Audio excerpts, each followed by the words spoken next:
محترم بزرگوں اور دوستوں، اللہ تعالیٰ نے ہم سب کو اس دنیا میں مختصر سے وقت کے لیے بھیجا ہے۔ بہت ہی کم مدت میں ہمیں یہاں رہنا ہے اور پھر جہاں سے آئے ہیں وہیں جانا ہے۔ اگر کوئی انسان موت کو یاد رکھے تو اس کو اللہ تعالیٰ بغیر راستہ بتائے راستہ دکھاتے ہیں، اور بغیر علم سیکھے علم عطا فرماتے ہیں۔ کس کو؟ جو موت کو یاد رکھے کہ مجھے مرنا ہے، ایک دن یہ دنیا مجھے چھوڑنی ہے، میرے آبا و اجداد، رشتہ دار، میرے محلے والے، گلی والے سب مجھ سے جدا ہوں گے۔ جس طرح میں اکیلا آیا تھا اس طرح اس دنیا کو چھوڑ کر مجھے جانا ہے۔ موت کو جو انسان یاد رکھتا ہے، اللہ اس کو بغیر پڑھے، بغیر پڑھائی کیے اس کو اللہ تعالیٰ پڑھا دیتے ہیں، بغیر راستہ دیکھے اللہ اس کو راستہ دکھا دیتے ہیں۔ دنیا میں ایسے رہو جیسے چلتا مسافر، یہ حدیث ہے، دنیا میں ایسے رہو جیسے چلتا ہوا مسافر۔ اللہ کے نبی نے اپنی بیوی حضرت عائشہ، جو کہ آپ کی سب سے پیاری بیوی تھی، سب سے چھوٹی تھی، ان سے آپ نے یہی فرمایا، اے عائشہ اگر تم جنت میں میرے ساتھ رہنا چاہتی ہو تو 3 کام کرنے ہوں گے۔ نمبر 1، دنیا میں ایسے رہو جیسے چلتا ہوا مسافر۔ نمبر 2، اپنے آپ کو امیروں کی صحبت سے بچانا۔ اور نمبر 3، کپڑے کو جب تک مت پھینکنا جب تک اس پہ پیوند نہ لگ جائے۔ کپڑے کو جب تک مت پھینکنا جب تک اس پہ پیوند نہ لگ جائے۔ حضرت عمر رضی اللہ عنہ بادشاہ تھے، ساری دنیا کے بادشاہ، جس سے شیطان بھی خوف کھاتا تھا۔ جس گلی میں وہ جاتے تھے تو شیطان بھی اس گلی سے بھاگ جاتا تھا کہ عمر رضی اللہ عنہ آ رہے ہیں۔ ایک مرتبہ جمعے کو خطبہ دے رہے تھے تو ان کے کرتے میں 12 پیوند لگے ہوئے تھے۔ کتنے پیوند؟ 12۔ حالانکہ ساری دنیا کے بادشاہ تھے اور 12 سال، تقریباً 10 سال سے زیادہ حکومت کری، اور ایسی حکومت کری کہ کافر لوگ بھی آج کے وقت میں یہ لکھتے ہیں کہ عمر رضی اللہ عنہ اگر کچھ دن اور خلافت کر جاتے پوری دنیا میں اسلام کے علاوہ کوئی دوسرا مذہب نہ ہوتا۔ اتنا رعب تھا ان کا، اتنا دبدبا تھا۔ لیکن کپڑے کیسے؟ کہ خطبہ دے رہے تھے تو کسی نے ان کے پیبند جو کرتے میں لگے ہوئے تھے وہ گننے شروع کیے تو کتنے لگے؟ کتنے بیٹھے ہوئے تھے؟ 12 پیبند لگے ہوئے تھے۔ حضرت عمر رضی اللہ عنہ شہید ہوئے۔ حضرت عمر رضی اللہ عنہ کی شہادت بڑی دردناک تھی۔ آپ نماز میں تھے اور فجر کی نماز پڑھا رہے تھے، اور مسجد نبوی تھی۔ کیا تھی؟ مسجد نبوی۔ اور ایک کافر آیا خنجر لے کر، جیسے آپ رکوع میں گئے اس نے خنجر پیٹ میں گھپوڑ دیا، اور اس طرح اس کو نکال کے ایسے کر کے بھاگنے لگا۔ اب صحابہ کرام اس کے پیچھے بھاگ رہے ہیں تو وہ سب کو چاقو دکھا رہا ہے، ایسے ایسے جو آ رہا اسی کو چاقو دکھا رہا ہے۔ لیکن وہ صحابہ تھے، وہ ہمت کے پورے نوجوان تھے۔ ایک صحابی آئے، انہوں نے اپنی چادر کو ایسے اس کے اوپر ڈالا اور فوراً دبوچ لیا۔ اب چلا چاقو کہاں چلائے گا؟ جب اسے لگا کہ میں تو پکڑ لیا گیا تو اس نے وہ چاقو اپنے پیٹ میں گھونپ لیا اور وہ مر گیا، وہی ختم ہو گیا۔ اور حضرت عمر کی یہ دعا بھی تھی کہ اللہ مجھے شہادت کی موت دے اور موت بھی اپنے شہر میں دے۔ 2 دعا تھی۔ کیا دعا تھی؟ یا اللہ مجھے شہادت کی موت دے اور موت بھی اپنے پیارے نبی کے شہر میں دے، مدینہ منورہ میں۔ اللہ نے دونوں دعا قبول فرما لی، شہادت بھی دی اور شہادت بھی مسجد نبوی میں، مدینے میں، اور نماز کی حالت میں عطا فرمائی۔ 2 شہادتیں میں آپ کو اور بتاتا ہوں جو کہ بہت ہی دردناک شہادت تھی، جن کے لیے آسمان بھی روئے تھے، جن کے لیے زمین بھی روئی، ہوائیں بھی روئی، فرشتے بھی روئے۔ حضرت یحییٰ علیہ السلام، حضرت یحییٰ علیہ السلام اس وقت کے نبی تھے، اور اس وقت جن کو کوئی مسائل پوچھنے کی ضرورت ہوتی تھی وہ یحییٰ علیہ السلام سے اور ان کے باپ حضرت زکریا علیہ السلام سے مسائل پوچھتے تھے۔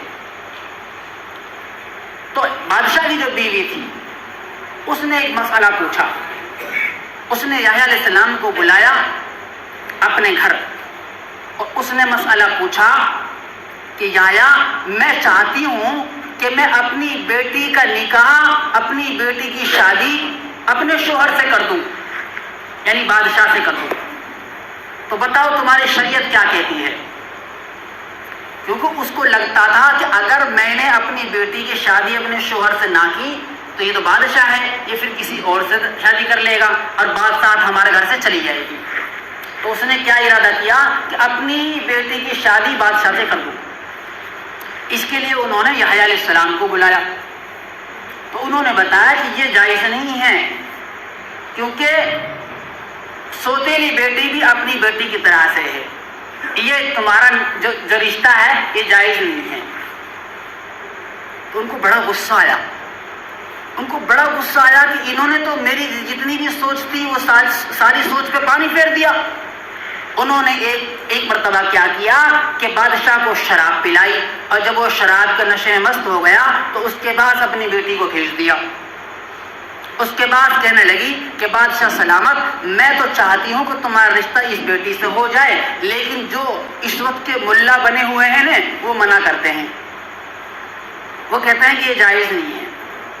تو بادشاہ کو پتہ لگا کہ کون منع کرتا ہے، اسے بلا کے لاؤ. یحییٰ علیہ السلام کو بلایا گیا دربار میں اور پھر ان سے پوچھا گیا کہ اب بتاؤ مسئلہ کیا ہے، کیا میرا رشتہ میری سوتیلی بیٹی سے نہیں ہو سکتا؟ بتاؤ. انہوں نے کہا نہیں ہو سکتا، جائز نہیں ہے. اس بادشاہ نے اسی وقت جلادوں کو بلایا اور جلادوں کو حکم دیا کہ اس کا سر اڑا دو، اور اسی وقت یحییٰ علیہ السلام کو شہید کر دیا گیا. اتنی دردناک جو شہادت ہوئی تھی. اچانک ایک نوجوان نبی تھے جن کی ابھی شادی بھی نہیں ہوئی تھی.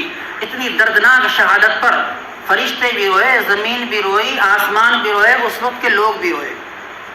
اس کے بعد صبر نہیں آیا ان کو، پھر بھی درد نہیں ہوا دل میں. انہوں نے حکم دیا اپنی فورس کو کہ ان کے جو باپ ہیں ان کو بھی پکڑ کے لاؤ، ان کو بھی نہیں چھوڑنا. تو زکریا علیہ السلام جو ان کے والد صاحب تھے ان کو پکڑنے کے لیے فورس چلی ہے، اور زکریا علیہ السلام کو پتہ چلا کہ میرے گرفتار کے وارنٹ جاری ہو گئے ہیں اور میرے پکڑنے کے لیے میرے گھر پہ چھاپا مارا جا رہا ہے. تو وہ وہاں سے چھپنے کے لیے کہیں نکل گئے اور پیچھے پیچھے ان کو پکڑنے والے تھے اور بہت قریب آ گئے تھے. زکریا علیہ السلام آگے آگے اور پیچھے پیچھے ان کو پکڑنے والے. اب زکریا علیہ السلام کے سامنے ایک پیڑ آیا، انہوں نے اس پیڑ سے کہا کہ اے پیڑ مجھے چھپاؤ. وہ پیڑ پھٹا اور اس میں زکریا علیہ السلام چھپ گئے. وہ پیڑ ایسا ہی ہو گیا جیسے پہلے تھا. اس کے بعد یہ لوگ دیکھنے لگے کہ ابھی تو یہیں پر تھے، کہاں چلے گئے؟ شیطان ملعون جو سب کچھ جان رہا تھا وہ انسان کی شکل میں آیا اور اس نے کہا کہ یہ جو پیڑ ہے نا اس پیڑ کو کاٹو، آرا لے کر آؤ، اس کو کاٹو، اسی میں چھپے ہوئے ہیں. اور انہوں نے پیڑ کو کاٹنا شروع کیا اور جب پیڑ کٹتے کٹتے آرا یہاں پہنچا اور یہ سر کٹنے لگا تو زکریا علیہ السلام کے منہ سے آہ نکلی. اللہ نے اوپر سے فرشتہ بھیجا کہ زکریا کو کہہ دو کہ دوبارہ آہ نکالی تو نبوت سے نام کاٹ دوں گا، دوبارہ آہ نکالی تو نبوت سے نام کاٹ دوں گا. میرے بھائیوں، اللہ کا جتنا کوئی قریبی ہوتا ہے اللہ تعالیٰ اس کو اتنا ہی آزمائش میں ڈالتے ہیں. نبیوں کے بعد جو آزمائش آئی تھی ہم تو سوچ بھی نہیں سکتے. اللہ نے کہا دوبارہ اگر آہ نکالی تو نبوت سے نام کاٹ دوں گا. کیوں؟ کہ تم نے مدد پیڑ سے کیوں مانگی، سیدھا یہ کیوں نہیں کہا کہ اللہ مجھے بچا.